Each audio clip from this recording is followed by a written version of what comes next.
자, 이제 그 41쪽 중간에 보면 현대 이단의 원형입니다. 현대 이단의 원형인 성경 안에 있는 이단들의 교리와 그 행습을 살펴보는 시간인데요. 자, 우리가 바리새인에 대해서 많이 들었을 겁니다. 그러나 바리새인들이 도대체 어떤 사람이냐 이렇게 묻게 되면은 좀 다소 이렇게 멈거려지는 그런 경향이 있죠. 저도 마찬가지예요. 저도 마찬가지인데, 그러나 좀 더 이렇게 말씀으로 연구를 해보니까 이 바리새인들의 그런 기원도 있고, 그 다음에 일반적인 그런 특징들도 있고 그래요. 이제 바리새인들은 기원이 이제 뭐 주전 167년이라 하니까 그때쯤 되면은 이제 바벨론 이제 유수가 있었고, 그리고 이제 야훼 신앙을 이제 회복했고, 또 뭐 성전들도 이제 중건이 이제 되어지고, 뭐 이런 것 속에서 뭔가 이렇게 야훼 신앙을 좀 이렇게 복원시켜야 되겠다 이런 생각을 가지고 있었던 분들이 많아요. 그래서 학사겸 제장이었던 이제 에스라, 또 예루살렘 성전을 중건했던 느헤미야라든지 뭐 이런 하나님이 귀하게 사용하셨던 그런 이제 선지자들도 있지만은 또 그렇지 않은 무리가 있었는데, 그게 바로 이제 율법을 이제 생활화시키자 이런 명목하에 그 서기관들과 함께 동역을 했던 이 바리새인의 그런 그 그룹이 있어요. 여기는 이제 정체성이 이제 불분명하다라고 하는 것이고, 또 이 바리새인들이 말하는 그 율법이라는 것은 모세를 통해서 하나님이 주신 그런 율법하고 정신이 달라요. 그래서 이제 예수님께서 요한복음 5장이나 6장에 보면은 너희가 정말로 이 모세가 전한 그 율법을 알았더라면 당연히 너희가 구원을 얻기 위해서 내게로 올 텐데, 너희들이 지금 내게로 오지 않는 것을 보니까 나는 하나님께 너희들을 고발하지 않겠어. 누가 고발하냐면 모세가 너희들을 고발하게 될 거야. 이렇게 주님이 말씀하셨을 때도 바로 이런 배경 하에서 주님이 그렇게 말씀하셨다라는 겁니다. 또 일반적인 특징을 보면은 반달표 2번에 보면 이제 일반적인 특징에서 분리주의자라는 의미를 이렇게 담고 있다 그랬죠. 이제 분리, 그런 이제 용어 자체는 성경적이에요. 바람직해요. 구별하다, 뭐 이런 또 의미, 성속 구별, 뭐 이런 것처럼 이제 그렇게 이제 유래가 이렇게 되었고, 또 예레미야스라고 하는 그 신학자가 바리새인에 대해서 이제 규정한 걸 보니까 이제 구별된 자, 다시 말해서 이스라엘의 참된 공동체여 또 성도들을 의미한다라고는 좋은 그런 의미를 가지고 있어요. 그런데 이제 이 모세에게 주신 그런 그 율법을 보게 되면은 사람들을 하여금 죄를 깨닫게 해서 메시아로 오신 예수님에게로 넘겨주는 그런 역할을 하도록 되어 있는데, 예수님에게 안 온단 말이야. 그러면 이제 무엇 때문에 이제 안 오게 되는지 이런 거에 대해서 이제 살펴봐야 되는데, 그 41쪽에 맨 끝에 보면은 반달표 3번에 보면 그 교리적인 특징, 이 부분에서 이제 왜 예수님에게 안 오는지 이것을 이제 살필 수가 있는데, 첫째로 그들은 이제 절대 유일신관을 가지고 있었어요. 근데 예수님은 이제 하나님의 아들이라고 말한단 말이에요. 그러면 유대교적인 어법으로 하나님의 아들 하면은 바로 하나님이다라고 하는 뜻이에요. 그렇기 때문에 이들은 이제 절대 유일신관을 갖고 있는데, 예수님이 또 하나님이라고 한다면, 아니 그러면 우리가 믿고 있는 여호와 하나님 말고 또 다른 하나님이 있단 말인가, 이러면서 절대 이것은 수용을 하지 않는, 그래서 거절하고 또 십자가에 이제 못을 박기로 그렇게 결의하고 예수님을 결국은 이제 여기 신성 모독에 걸어서 십자가에 못을 박는 것으로 이제 귀결이 되지 않습니까? 그래서 절대적인 그런 그 신관을 가지고 있고, 또 의식적인 또 율법관을 가지고 있어요. 사실은 율법이라는 것은 의식적인 그런 것이 아니거든요. 이 삶의 문제예요, 삶에. 그리고 죄를 깨닫게 하고, 그래서 이런 죄를 몰랐을 때는 그랬지만 이제 알았으니까 이제는 그 죄를 사함받기 위해서는 여러분들이 이제 뭐 경제력에 따라서 뭐 소를 잡고 또 양을 잡고 잡을 때에도 여러분들이 이제 그 제물에게 제물 머리에 손을 얹고 안수하고, 그리고 여러분들이 잡아서 피를 뽑고 그 다음에 가죽을 벗기고 또 각을 떠서 하나님께 제물로 이렇게 드려야 되고 뭐 이런 것들이 있잖아요. 그렇죠? 그렇게 해서 이제 구약 시대에 제사함을 받고, 그런데 이제 그런 과정들이 어떤 그 짐승의 희생, 그런 이제 제사인데 제물이라고도 하고 이런 과정을 율법을 통해서 주로 이제 레위기에서 담아놨죠. 레위기 1장에 가면 번제에서 상번제, 다시 말해서 예물, 그다음에 이제 4장에 가보면 이런 이제 속죄 제물이라든지 또 화목 제물, 이런 제물이 집중적으로 이렇게 증언이 되어지고 있어요. 이런 걸 통해서 이제 하나님께서는 오실 예수님을 증언하는 겁니다. 이게 이런 것들은 이제 구약에서는 몰라요. 그렇지만은 저쪽 요한복음 5장에 보면은 침례 요한이 와서 주의 길을 예비하고 예수님은 보라 세상 죄를 지원 하나님의 어린 양 이로다 하면서 예수님을 증언을 했지 않습니까? 그런데 예수님이 그렇게 말씀하셔. 나는 사람의 증언을 원치 않아. 그러나 그보다 더 큰 우리 하나님께서 나를 증언한다. 이렇게 말씀하시면서 모세의 그런 그 율법을 통해서 오실 예수님을 그 예언 내지는 이제 때로는 이제 모형. 아담은 오실 자의 모형이다. 이런 말씀이 있는 것처럼 그런 방식으로 해서 예수님을 예표했다. 이런 말씀이에요. 그런데 이제 그런 거를 예수님이 말씀하셔도 유대인들 또 제장들, 이 바리새인들은 절대 유일신앙을 갖고 있기 때문에 그 예수님을 하나님으로 인정하지는 않는다. 자, 이런 말씀입니다. 그 다음에 이제 42쪽으로 가보면 여기 이제 그 바리새인들은 이제 천사라든지 또 악마, 이 사탄 마귀의 존재에 대해서는 인정을 해요. 이런 점은 이제 괜찮은 부분이고요. 이제 그렇지만은 이제 이들은 이제 점성술적이고 또 이렇게 마술적인 그런 쪽으로 잘못된 길로 이렇게 흘러가고 있고, 제가 이제 교류를 하다 보니까 이 교리 가운데 어느 것 하나라도 이렇게 왜곡되거나 잘못된 것을 의도적으로 주장하고 강조를 하다 보면요, 나중에는 그 다른 교리도 이렇게 잘못된 쪽으로 이렇게 영향을 받는 것을 제가 이렇게 경험하게 됩니다.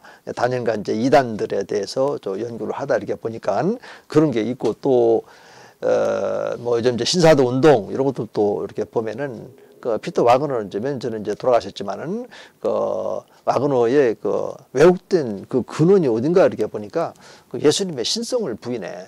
예수님의 순수한 인성만 인정하고 신성을 뭐 비웠다 뭐 이런 식으로 해석을 하면서 그렇게 이제 기독론을 이제 왜곡시키고 있더라고요. 그렇게 열매를 보면은 잘못된 길로 항상 이렇게 가고 있는 것을 보게 되어져요. 여기도 마찬가지예요.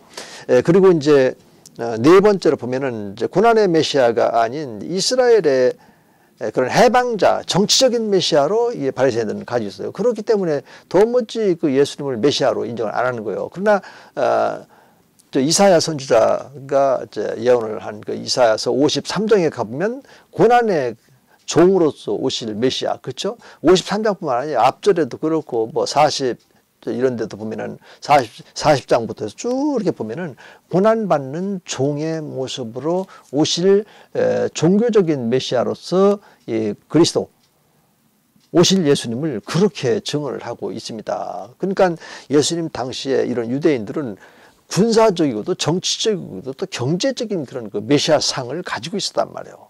워낙 이제 땅도 없고 또 경제력도 그렇고 또 군사력도 없고 그러니까는 떠돌아다니는 이런 민족이었던 거 아니겠습니까? 이제 가까스로 이제 1945년도인가요?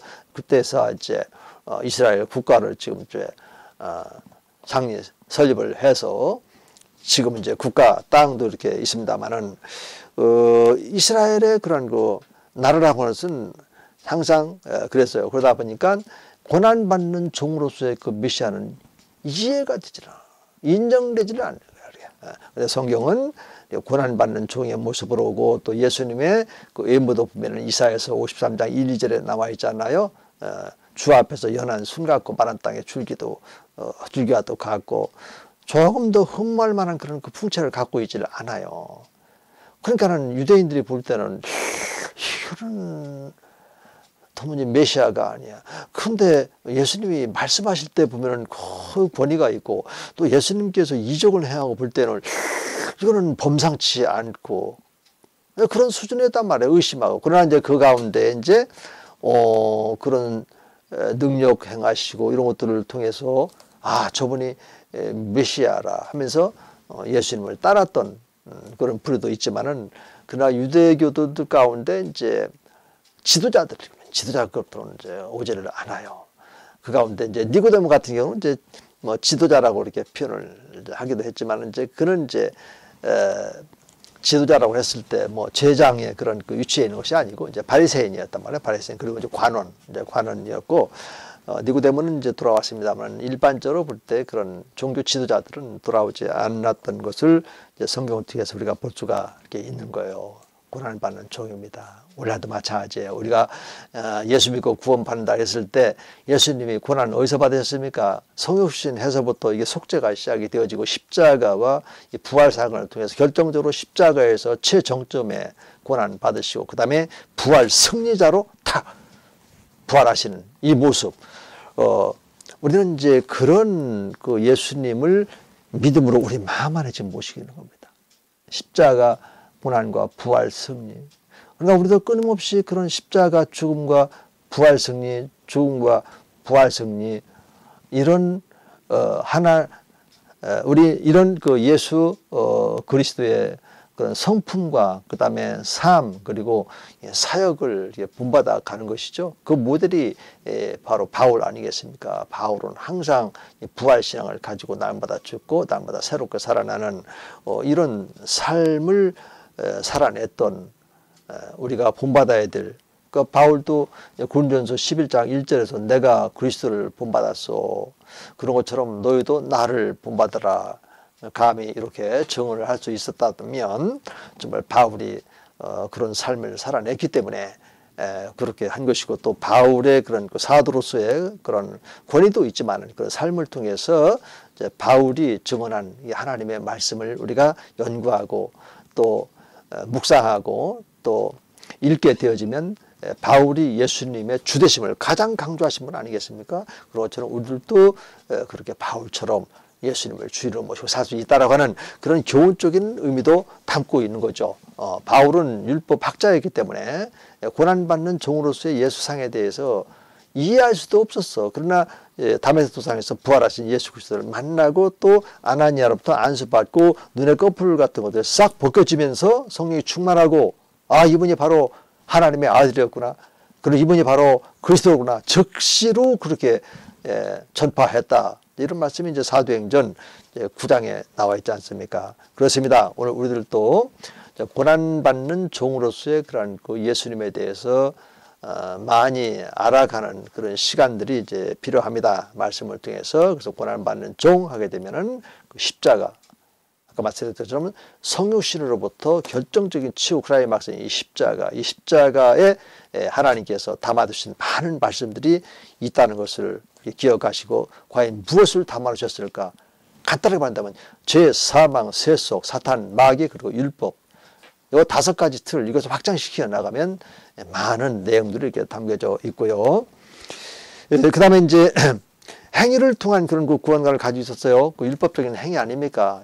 그건 이제 사도행전에도 이제 나와 있는 거예요. 이제 바울이 이제 계속 텐트 메이커로서 일하면서 또 복음을 전하고 또 교회를 세우고 그들을 이제 지도자를 이렇게 세우고 그러고 나서 다른 곳으로 이동을 하게 되면 바로 또 유대야 주의자들이 와가지고 여러분들 그 예수 믿어서 또 할례 받아야 구원이십니다. 이런 식으로 이제 미혹하면서 할례를 받게 하고 끊임없이 교회가 예수님의 중심으로 예수님의 몸된 교회상을 흐트러 놓는단 말이에요.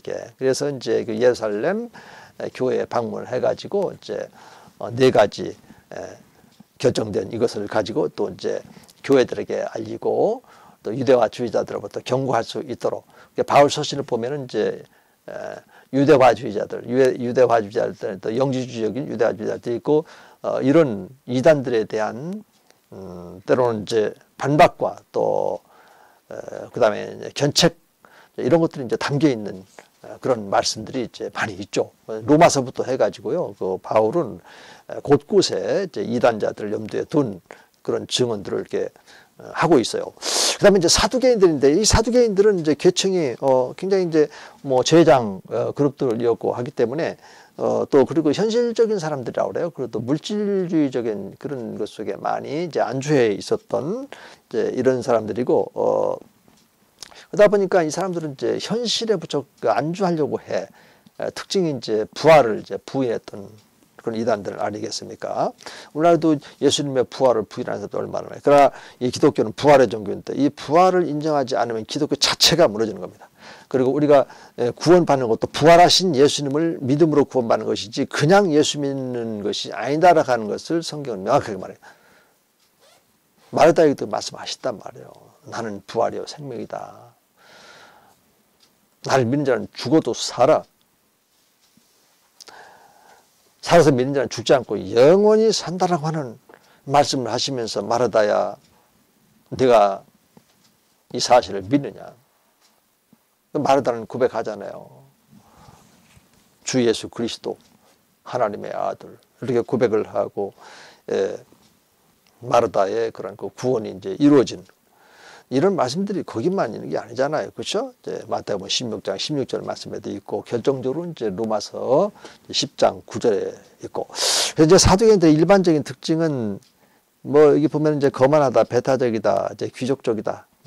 제가 이제 말씀을 이렇게 보면서 느껴졌던 것을 이렇게 담아봤는데요. 이게 귀족적이다. 이 부분에 이제 좀 관심을 좀 가졌으면 좋겠고, 그 다음에 이제 일반 백성들과 거의 그래서 접촉을 하지 않았다고 그래요. 이 사람들은 특징들이, 사두개인들이. 요거 사두개인들은 저쪽도 이제 사도행전에도 나와요. 또 예루살렘 이제 멸망인 이제 AD 70년 이후에는 거의 이제 사라졌다고 그렇게 하는데, 또 모세의 오경만 또 율법과 경전으로 이렇게 간주를 하고, 또 이제 예배 의식과 또 어떤 교리적인 개혁 이런 것도 또 반대하고 또 성경 해석을 즐겨하지 않고 그냥 문자적인 그 율법만 이렇게 충실을 했어요.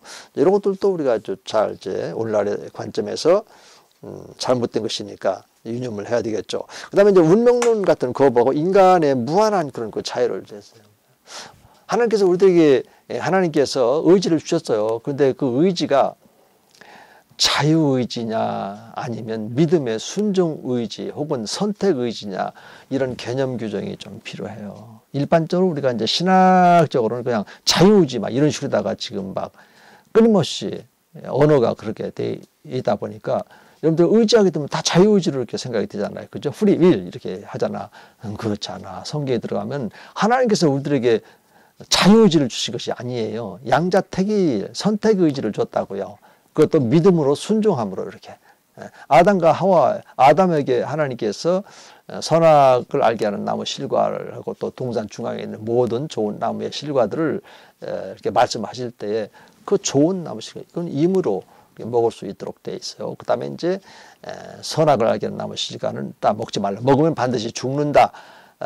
그러면 두 가지 가운데 우리가 하나를 택해야 되지 않겠습니까? 그런데 이제 하나를 택해서 나중에 또 다른 것, 생명나무도 이렇게 택가보면 안 되니까 하나님께서 두루두루 이제 화염금으로 막아놓고, 하나님께서 접근하지 못하도록 그렇게 이제 하셨던 그런 말씀도 이제 창세기 2장에 가면 그 나와 이제 있잖아요. 자, 그런 것처럼, 이제 무한한 그런 자유를 이제 주장하는데, 그건 잘못된 겁니다. 인간에게 의지가 있어요. 의지가 아니라 어떤 의지라고 그랬죠? 양자택일의 그런 믿음의 순종 그리고 선택의 의지 이런 식으로 이제 다시금 좀 정리를 해야 되는데 이런 부분에 대해서는 여러분들이 선뜻 이렇게 동조하기가 어려운 부분도 있을 거예요.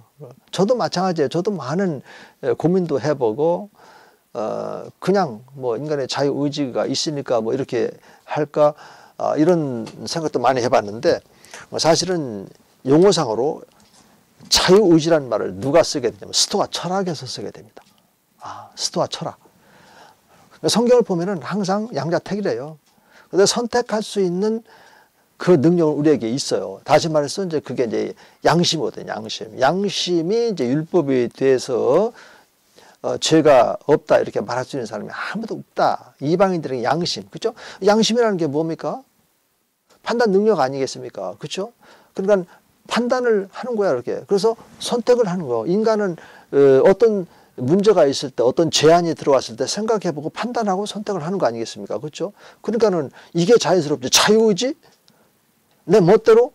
이것은 아니다, 말 이렇게. 그래서 우리가 이제 신학을 이제 하는 거니까 용어 순종으로 성경적인 용어를 하자. 그러면 금 교수가 지금 말한 이런 부분에 대해서 우리 교단 안에서 누가 주는? 그 이와이 멀린스가 하고 있다. 이와이 멀린스의 그런 그 기독교 강론이라고 하는 그 책에 조이시나 강론에 보면 회개와 이 믿음의 그 부분을 이제 말하고 있는 그 부분에 가면은 그런 선택 의지 이런 말을 쓰고 있어요. 그도 또 순종 의지 이런 말을 쓰고 있다고.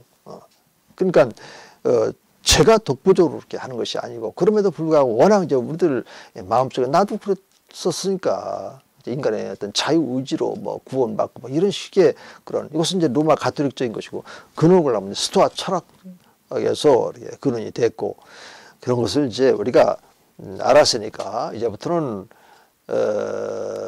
사용하지 말아야 될 것들이 있고 사용해야 될 것들이 있단 말입니다. 그러니까 우리가 구원을 받을 때 믿는 것도 우리가 자유의지로 믿나요? 그러면 성령 하나님께서 믿게 하지 않으면 불가능한데 이런 부분들이 있다라고 하는 것을 이제 말씀을 드리고 또 다른 이제 조신학이나 이런 부분에서 또 이제 강의를 통해서 전달이 되는데 그 부분에서 또 이렇게 소화시킬 수 있는 그런 기회가 있었으면 좋겠습니다.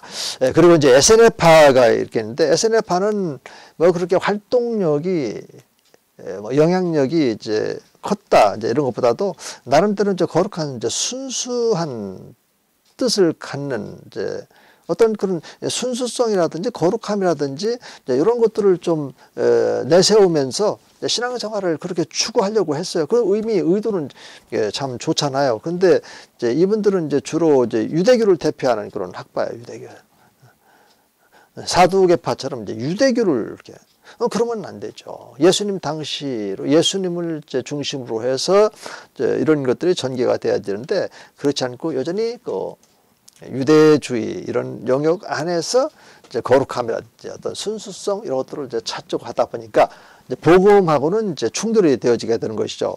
그래서 이제 그 특징이 이제 맨 밑에 보면은 이제 나와 있는데 뭐 자발적으로 이렇게 분리되어진 또 신비적인 비전적 교훈이라든지 이런 것들을 또 그리고 또 폐쇄적인 사회 이렇게 이제 잘못돼 무언가 이렇게 잘못되어지면은 자꾸 이렇게 돼. 이 거룩함이라 하는 것도 사실은 우리가 거룩하다, 성별되어 있다, 구별되어 있다 이렇게 해서는 폐쇄적인 그런 집단을 이루라 이런 의미가 아니에요. 이 거룩함, 이 세상과 이 거룩함의 그런 그 구분선이 있는데 그 구분선이 바로 누구냐면 우리 주 예수 그리스도예요.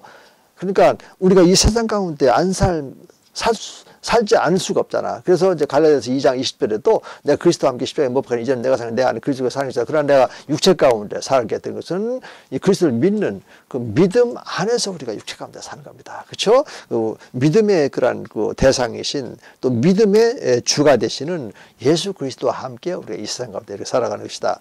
이런 의미에서 볼 때 이제 SNF파 또 유대화주의적인 그런 이제 폐쇄적인 사회 이것을 추구했던 이런 단체들은 잘못됐다.